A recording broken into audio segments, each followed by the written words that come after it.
हमारे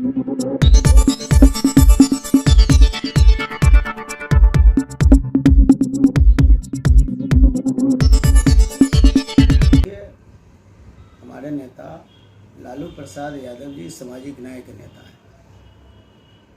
जिस पार्टी के हम उम्मीदवार बने हैं, यह पार्टी सामाजिक न्याय की पार्टी है, जिसके नेता लालू प्रसाद यादव हैं। लालू प्रसाद यादव जी ने सामाजिक न्याय देने का काम किया, बाबा साहब भीमराव अम्बेडकर की विचारधारा जमीन पर उतारने का काम किया, और आज के नौकरी man of India Tejashwi Prasad Yadav ji ने आर्थिक न्याय देने का काम किया। कार्रवाई सुनवाई पढ़ाई की सरकार और कार्रवाई की सरकार इन्होंने देने का काम किया। और आपकी सीधी सीधी टक्कर चिराग पासवान से होने वाली है। अरे टक्कर किसी से नहीं है, टक्कर यहाँ सिर्फ है हाजीपुर बनाम दिल्ली वालों से और हाजीपुर से। हाजीपुर का बेटा शिवचंद्र राम है और दिल्ली का बेटा जो है कि जो हमारे प्रतिद्वंदी है। लोग हम तो मान लेते हैं, हाजीपुर के लोगों को तो विश्वास ही विश्वास है। जब शिवचंद्र राम सत्ता में आया है, हमारे काम को गिन नहीं सकते। महुआ का विधायक मैं 2 बार रहा हूँ।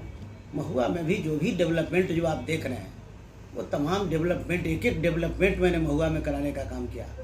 महुआ में चाहे वह थाना का बिल्डिंग बनाना हो, महुआ में पुल बनाना हो, महुआ का नगर पंचायत का दर्जा दिलाना हो, या महुआ में ट्रेजरी लाना हो, या महुआ में स्टेट बैंक लाना हो, या महुआ में पानी टंकी लाना हो, या महुआ में अनुमंडल हॉस्पिटल लाना हो, या चेहरा कला जो उसी का एक पार्ट है, जहाँ पर ब्लॉक बनवाना हो, चाहे वहाँ का थाना बनवाना हो, चाहे हॉस्पिटल वहाँ बनवाना हो, या चेहरा कला में बैंक लाना हो। ये काम हमने किया। राजा पाकर में रहे तो राजा पाकर में NM college, paramedical college, GNM college, बगल में engineering college, ITI college, CRPF का कैंप, स्टेडियम, महुआ में मेडिकल कॉलेज। एक दौर में काम तो कहने का मतलब काम ही काम हमने किया। इसके पीछे एकमात्र रीजन है कि हम हाजीपुर का हैं, हाजीपुर का बेटा है। प्रत्येक रविवार को आज भी मैं अपने आवास महुआ में रहता हूँ, आता हूँ, आवाम से मैं मिलता हूँ, जुलता हूँ, और उनकी बात को मैं सुनता हूँ, और उनकी बात को सुनकर उनके काम को करवाता हूँ। एक समय में बीजेपी लगातार महागठबंधन पे आरोप लगाती थी कि ये पारिवारिक पार्टी है, जात पात करती है, लेकिन वर्तमान दौर में अभी सबसे ज़्यादा बीजेपी ने परिवारवाद और जातिवाद को बढ़ावा दिया है। इस पर आप क्या करना? देखिए, बीजेपी क्या कर रही है, बीजेपी के खाने का दांत अलग और दिखाने का दांत अलग है। वो जो करती है वो अपने को नहीं निहारती है, वो जो करती है उसको टीन के चश्मा से बीजेपी देखती है, हम जो करते हैं उसको शीशा के चश्मा से देखने का काम करता है। हमारे नेता श्री तेजस्वी प्रसाद यादव जी ने जो अभी A to Z कहा, इस पर भी कमेंट उन्होंने किया था, करके बताया ना सभी समाज के लोगों को। उन्हें अभी जो चुनाव जो फर्स्ट फेज में चल रहेगा, चाहे सेकेंड फेज का भी जो कुछ लोग जो है, उसमें सामाजिक न्याय को ध्यान देते हुए, आर्थिक न्याय को देते हुए, यूथ को देखते हुए उन्होंने टिकट की बंटवारा करके बिहार को बताने का काम किया ना।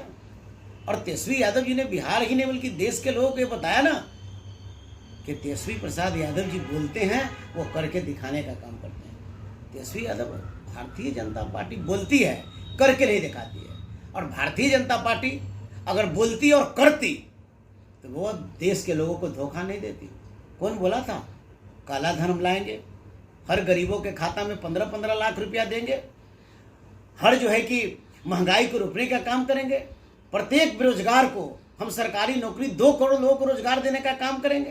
क्या न महंगाई मिला रुका, न हर गरीब के खाता में पैसा गया, और न कहने का मतलब जो कि वो 2 करोड़ लोगों को प्रत्येक वर्ष रोजगार मिला, और न महंगाई रुकी।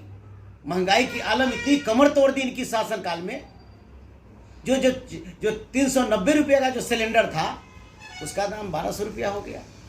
जो 50 रुपये 14 के दशक में जो डीजल था, आज कहने का 100 रुपये लीटर हो गया। जो 14 के दशक में 2014 में पेट्रोल का दाम 60 रुपये था, आज जो है कि 110 रुपये हो गया। ये हालात तो भारतीय जनता पार्टी के लोग ने करने का काम किया, इसके गठबंधन के लोग करने का काम किया, और ये लोग जो है कि गलत करते गए, इनके गठबंधन के लोग ताली बजाता गया।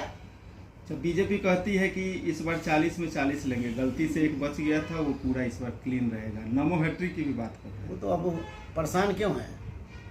देश के प्रधानमंत्री कभी सुने थे क्या कि गाँवे गाँवे घूम रहे हों, इस देश में भी इतिहास बना है ना कि गांवे गांवे घूम रहे हैं। देश के प्रधानमंत्री जी प्रधानमंत्री का भाषण बोल रहे हैं। देश के प्रधानमंत्री का भाषण है, मैं नहीं कहता, इतिहास कहता, मैं नहीं कहता, संविधान कहता, मैं नहीं कहता, इस देश के विद्वान कहता। ये मुख्य कानून देश के प्रधानमंत्री का मुंह का बोला हुआ जो बातें हैं वो सिर्फ कानून होता है। लेकिन क्या हुआ, ये जाते हैं प्रवक्ता की तरह, देश के प्रधानमंत्री प्रवक्ता की तरह बोलते हैं। अब प्रवक्ता की तरह बोलकर लोगों को गुमराह करने का काम करते हैं। क्या स्थिति है देश की ग्रोथ रेट का, क्या स्थिति है? गरीबी कहने का मतलब, आप कहते हैं कि हम गरीबी कम किया है, तो आप क्यों कहते हैं कि 4 लाख लोग, 4 करोड़ लोगों को हम जो है कि हम अनाज देने का काम करते हैं? और अनाज की बात करते हैं, अनाज का शुरुआत जब उस समय कांग्रेस की सरकार थी जिसमें लालू प्रसाद यादव जी हमारे रेल मंत्री थे, तो राष्ट्रीय जनता दल का जो देवेंद्र प्रसाद यादव केंद्रीय खाद्य आपूर्ति मंत्री थे, उन्होंने यह लागू करने का काम किया था। 2 रुपये किलो जो है कि गेहूं और 3 रुपये चावल का। अच्छा, अंतिम सवाल, आप ही के पार्टी में रहे सपड़ी चौधरी है, उनके पुत्र अभी वर्तमान में सम्राट चौधरी जो कि उप मुख्यमंत्री है, पगड़ी पे लगातार सवाल उठा और आज भी वो जो है सत्ता के सुख भोग रहे हैं और लगातार जो है लालू प्रसाद यादव की बेटियों के ऊपर उनका बयान आ रहा है। इसको आप किस प्रकार से देख लीजिए? सम्राट जी क्या बोलते हैं, मैंने तो आपको बताया कि भारतीय जनता पार्टी अपने जो करती है उस पर नहीं ताकती, हम जो करते हैं उस पर ध्यान देती है। कौन लोग बोला कि हम किसको फतह करेंगे तब मुरेठा खोलेंगे? कौन लोग है जो अभी तक मुरेठा नहीं खोले? तो ये तो उनकी अपनी अंदरूनी मामला है, उनके लोगों का मामला है। लेकिन मैं ये निश्चित रूप से कहूँगा कि भारतीय जनता पार्टी और उसके गठबंधन जो बोलती है वो करती नहीं है, और हमारा जो महागठबंधन है वो बोलती है वो करके दिखा। बेटी के ऊपर जो निशाना लगाए हैं, किडनी दे करके, ये जो शब्द का जो अमर्यादित शब्द का प्रयोग किए हैं, देखिए ये तो कहने का मतलब मैं नहीं कह रहा हूँ, ये देश के लोग जो है किस बात की निंदा कर रहा है कि रोहिणी आचार्य ऐसी बेटी भी, हर घर हर परिवार में एक बेटी हो जो अपने बाप को अपनी किडनी दे करके जिंदा करने का काम किया हो। ये देश में हर नारी को शक्ति का एक कहने का मतलब जो कि अस्तित्व बन करके रोहिणी आचार्य ने बनी है और हिम्मत दिया है। और रोहिणी आचार्य ने दिया महिलाओं का, ताकत दी कि महिला कमजोर नहीं है, महिला हर तरह से मजबूत है। एक नई संदेश इस देश को देने का काम किया और उस पर टिप्पणी करना हमको लगता है कि बड़ा निंदनीय है और दुर्भाग्य।